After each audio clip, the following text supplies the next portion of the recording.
มาเด้อทานผู้ชม อย่าเอินเกานั้นมาเข้าจิมมากินครับสบาย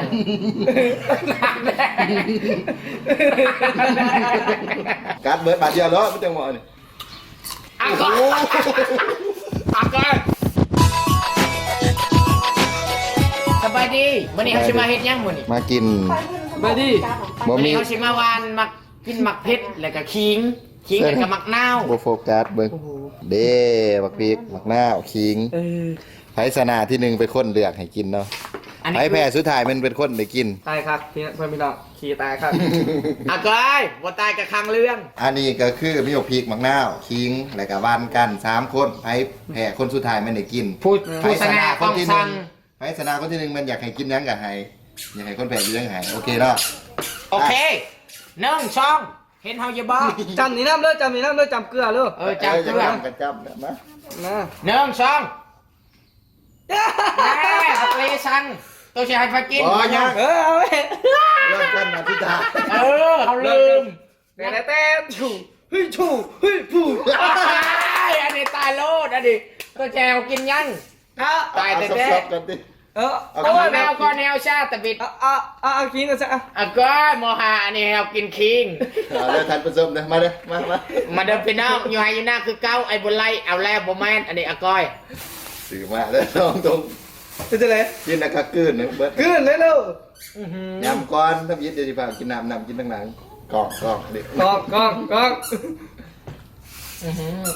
ไปเป็นคนร่อยมึงเองเป็นคนร่อยไปกืนโอ้คือน้ำกูจีนนะมั้งคิงนี่กูจีนยังหากระชิออกดีต่อสุขภาพมาไหมมันบอกว่าง่ายแล้วนี่ก็ไอ้กันพยอมแล้วแกต้องกินมักเพชรมักนึงมันคือเพชรอะไรตีแหละไอ้เอาเก่งแหล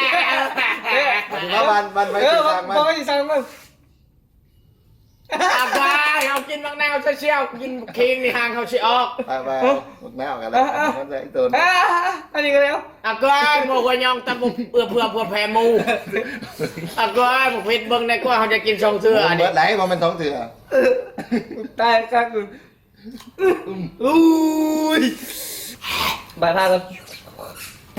ค่อยชนะปลาเผ็ดแห้งเลยทางคิงค่อยชนะกูน้ำให้สักเดียวก็หัวยองสั่งไงยองกินมักนาวมา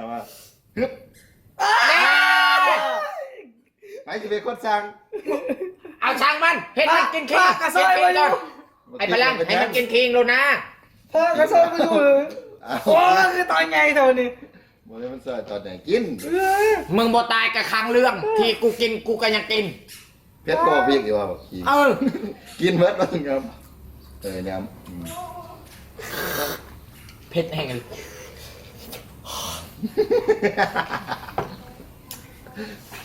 เอาเจ้าอันนั้นก็จอกเดียวกันก็ได้เกินอย่านี่กูไปยังเกินได้กินอีกได้มานาว่าอยากกินเลยนี่แล้วก็ไอ้พลังนี่แม่จะทุทอดฮึบมึงตายเอาชนะเลยได้แล้วมึงกำเดือดสิแบเดือดสิกำโอเคไอ้พลังกำซาชาตูทอดกำโลดเฮาซีซีเด้อเฮาซีซีบอกอีลีได้เฮาซีอีลีนั่งลงสิเอามักนาวเดี๋ยวเอามักนาวเอามักนาวซะมักนาวซะเอาเกือบบักลีเป็นคนบีบให้แล้วนะบ้าเขาจะบีบเองเขาเข้มมือตากายไอ้ดิบตึกให้ทำส้มเบิร์นเลยที่วันเบิร์นใครแน่ใครแน่ใครเรากินมาเพชรนี่เขาตายโอ้ยจะกินเลยนี่โอ้มาฮึบเอาบักนาวก็อันนี้ขี้หลักเขาอะไรอันนี้ขี้หลักแห่งเข้ามากันจุพนจักจุพนชวนกันบดจักอันนี้ก็เขาคอมักนาวคือเก้าเขายังเพชรอยู่มักนาวแก่เพชรแต่ว่ามือแรงนี่ เลเวล1นี่เลเวล2 คันมือแรงในคันเฮา จะสิลูกที่มัน หูดักเฮาบ่เป็นไผเนี่ยกระจักน้อย มันสิกายกล่อง นี่แล้ว มันเลยเปลี่ยนแล้วมันเลยกินโค้กก่อน อ่ะก็ตู้อิจฉาเขายังเขาสิตายแล้วนี่ขี้ชูแท้ เอาไปเลยฮึบ ๆเออ เอ้ยยังไง อ้าวหัวยอง อ๋อ ไป เส ช ม นะ อเสมอ เสมอ ไฟสนะเจ้าสนะเอาเยอะ เสมอมีฮอดเสมอเฮาก็ยอมอากา เอาไหม คนกลางห้องบางคนก็ตื่นเฮาก็โทษหลาย แหมเสมออีก ไม่ แล้ว เนี่ย ๆอากาจักสโตลินยังแบบนี้ เอ้ย เอาถูก อักกว่า เอาสนะเอาดีเดี๋ยวนี้สนะ ทำไม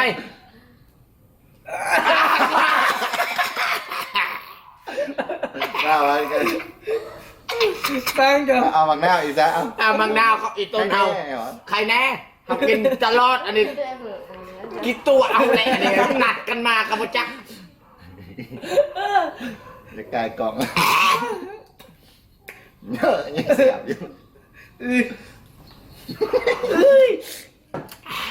กูเจอกินเลยกูจะสิตายเลย อากายงามอลี ไอ้เหี้ยก็ชนะเลยวะ งามอลีมาเพชรอันนี้ มันก็ชนะเลยวะเอาชนะเลยได้เออ เดี๋ยวสองตัว อย่าลูก บางวันยองมึงตายเอาไป โอ้คือบาไก่แท้ อากายที่เขาก็ยังกินหมดตลอดอันนี้ ใหญ่ที่สุดเลยนะจานมันกินแบบพริกเก่งเดียวคนยังการเบิร์ดบาทเดียวแล้วไม่ต้องหมดนี่ อากาย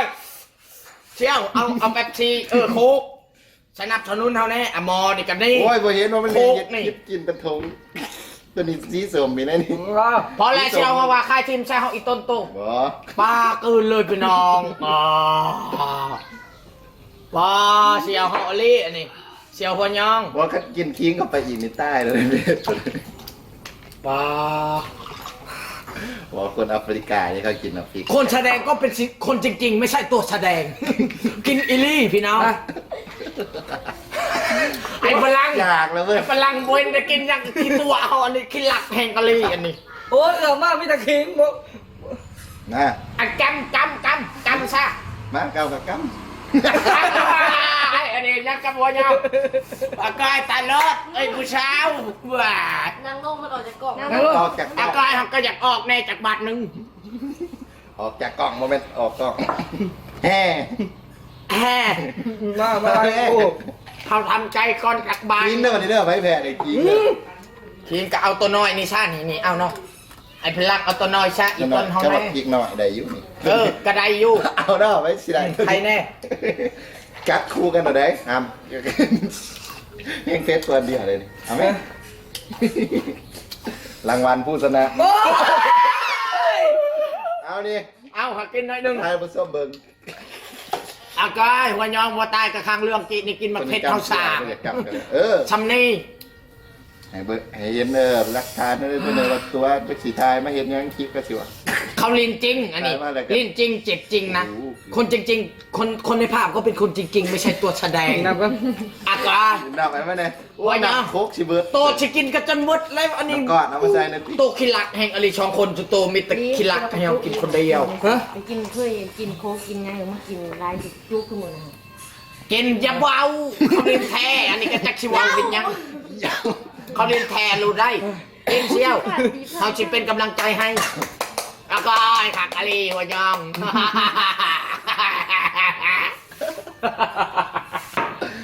แต่ถึงที่เฮานี่บ่ตายกับครั้งเรื่องเขาเอาน้ำก่อนหน่อยนึง โอ้โห แล้วก็ไอ้มอนี่สุเรศแห่งอลี อีโป๊ก เบิ่งไงได้เลือกกันกล่องมันดับมา ได้ร้ายที่ ไม่ก่อนสิจะซื้อแห่แล้วว่าจะกิ้งแต่มากินลูกกิ้งเสมอเสมอ เอามักเพชรนี่สิเอามักเพชรเนาะเรายังบ่ทันกินมักเพชรจากเถื่อนี่ กินก่อน เอามักเพชรเชื่อกูนี่เสียว เออ เออ ถ้าสาวเด้อ เอาตัวจุดท้ายก็ชุกไอ้พลัง ด้วย ได้ ปุ้งแล้ว เม็ด เจนี่เขากินเอาคือเขาบ่เห็นว่าอันยังอ่ะก็อย่าจับอันนี้ บ่ กัน จับไปเบิ่ง อ่ะก็ให้ท่านผู้ชมเตรียมนะ บ่เป็นหยังอยู่ฝรั่งนี่เขากินกับข้าว อ่ะก็อยู่พลังเอียงเขาว่าอยู่บ้านนอกอ่ะก็คนจริงๆก็เป็นคนจริงๆเอา ไม่ใช่ตัวแสดง แฮ่ไอ้พลังกินเหมือนอยากกินเหมือนกินกับขนมปังนะข้าวยำแบบนี้ ไม่รู้สึกอะไรเลยคันเทานี่รู้สึกแหงนะ สบาย อ่ะก็จะนักกระถึกอีกมา มา กัน ตัวสิออกอีหยัง เฮาสิวานเฮาสิออก อันนี้กระดาษ เฮาสิออกมีตา อ่ะก็จะนักกระถึกเขาตัดคืน คิดดีๆ มา ปากกายปตายกับขังเรืองไอ้พลังไอ้หัวยองก็กินมักเพชร ต้ กิ อง นอีก ปุ้งไงแล้ว เขาช่างนี่ โอ้โห มาน้ำโคกหมดจังเศร้า อันนี้ก็คิง อ่ะก็เอาน้ำก้อน คือ ก่อน อีหยังวะ เรียนทุกคนนะ สบาย อยู่พลังกินตลอด อยู่ฝรั่งกินแทนข้าว อ่ะก็อยู่บ้านนอกฮันดาตี้อยู่บ้านนอกก็ตำแต่แจวคือเฮานี่ เฮ้ แหมจิโตเห็นยังก่อนโอ้เห็น สิวันเมื่อกี้เลย ไม่ได้เผ็ด ไอ้ตุ้ยเท่าไหร่แล้ว เด้อ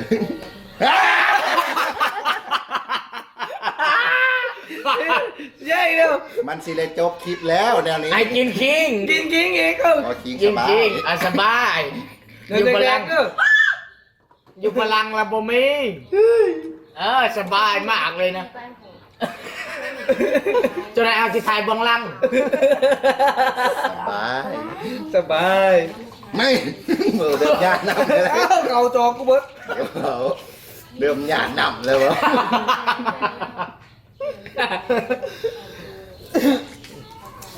จะเคลือแล้ว ชาม สบายอากายท่านผู้ชม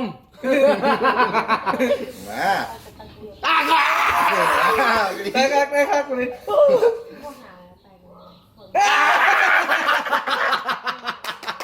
บอแม่ ตะเปียก เขาอยากกินซื้อๆมันบ่ได้มีอีหยัง พลังกิโม เขากินชีอันเดียเต๊ดเขาอยากกินเขาก็เลยออกแท้ พลังกิโม ๆอื้อหือ ไปเกาะไพ่พาสวบ เบิ่งว่ากล้องมันอัพหรือว่าไม่ยังยัง เขาเล่นจริงเจ็บจริงนะ อันนี้มาเผ็ดนะไม่ใช่ขนมแล้วก็อันนี้ขักอะไรอันนี้ขักแหงอะไรอันนี้มาแท็กก่อนวันหนึ่งกีนี่ขี้หลักเท่าแหงอะไรทำกินเอา very good very good very well สเปลบ่เป๊ะ มา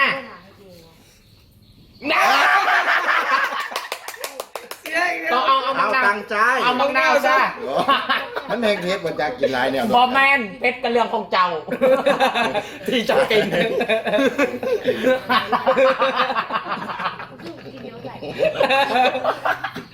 เอาไหมบ่ตายกับกลางเรื่องแสบปากลำบากตูด มา สบาย ไป อยู่ฝรั่งเขากินแทนข้าว ไก่สิบดแล้วกับอากอย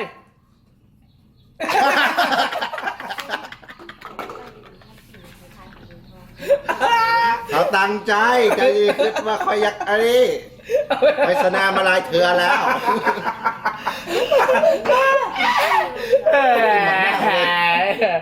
กินยัง อยากกินบักนาว กินบ่ออันนี้ บอ เอา ฝรั่งมามันบ่แซ่บ เอากระโดให้ซ่าเอ้าเอาไว้กินมะนาว จักเถื่อแล้วเจอบ่ได้ เรียนติดเล ไป ย เอา น้ำลายไหลแล้ว เอาไปมาอะไรกูมู กินน้ำก้อน สบาย สบาย ต่อไป ไก่สิหมดแล้วอากายเขาบ่ได้กิน เออ ฮึบฮึบ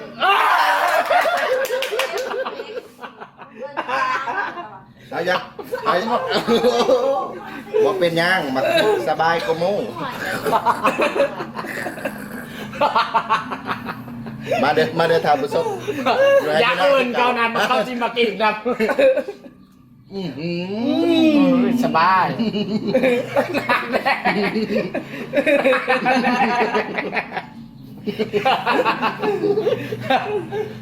แดงหน้าแดงไงอันนี้กินเอาก็บ่ตายกันข้างเรื่องหนักบ่ทวดกินจากเทือแล้ว กินจากเทือนำก้อนมด ตาย มาสิเตือหน้าแดง มา ก่อนบ่ได้กินพลัง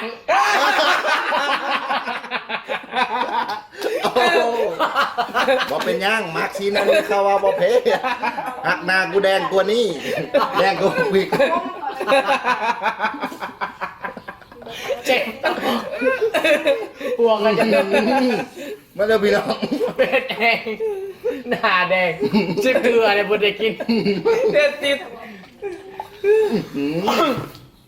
คนที่ในภาพก็เป็นคนจริงๆไม่ใช่ตัวแสดงอาการอะไรไวๆแน่อยากกินอีกหม้อ อย่า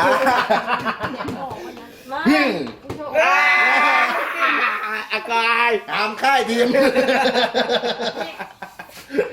เอาไม่ได้กินมากินกันเดียวเลย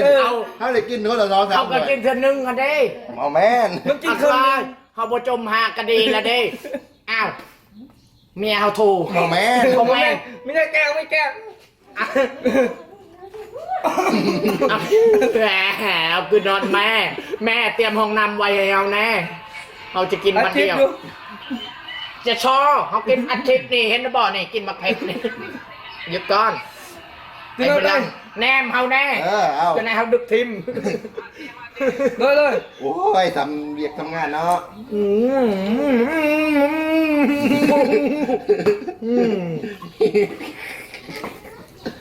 แซ่บ ครับ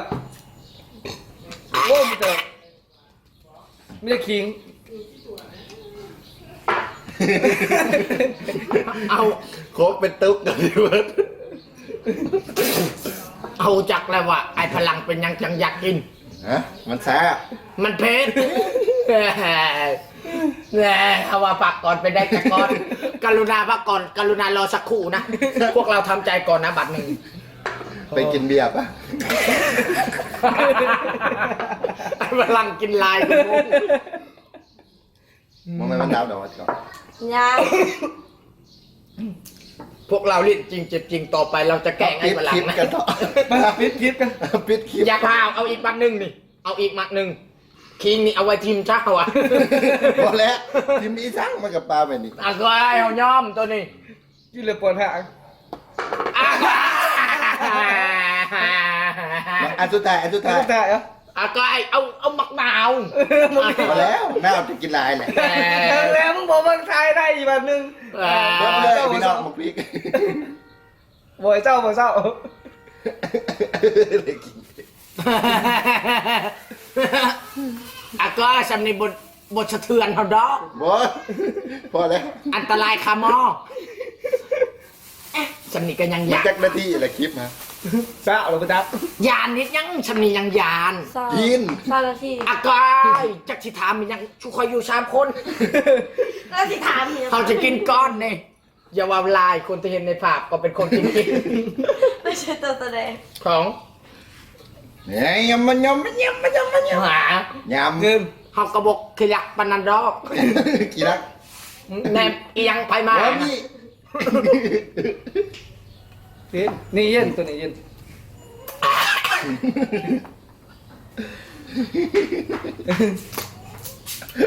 เขาว่าไปกินเบียร์ปะ เอายอมแล้วว่ายอมกินน้อยกูมู โอเคแล้วนี่แต่พ่อตัวนี้แหละอันนี้บ่ไว้แหละ เบิ่งแล้วอย่าลืม กับ กดไลค์กดชับสไครให้พวกเราแน่ คลิปต่อไปอย่าให้เอาคลิปเกี่ยวกับยางกัด อยากให้พวกเราคอมเมนต์มาโลดอยากให้พวกเราเห็นคลิปยังไง โอเคบายสบายดีบ๊ายบาย สิตัดเห็นยังลิ้นไปโลด เอาลงได้เลย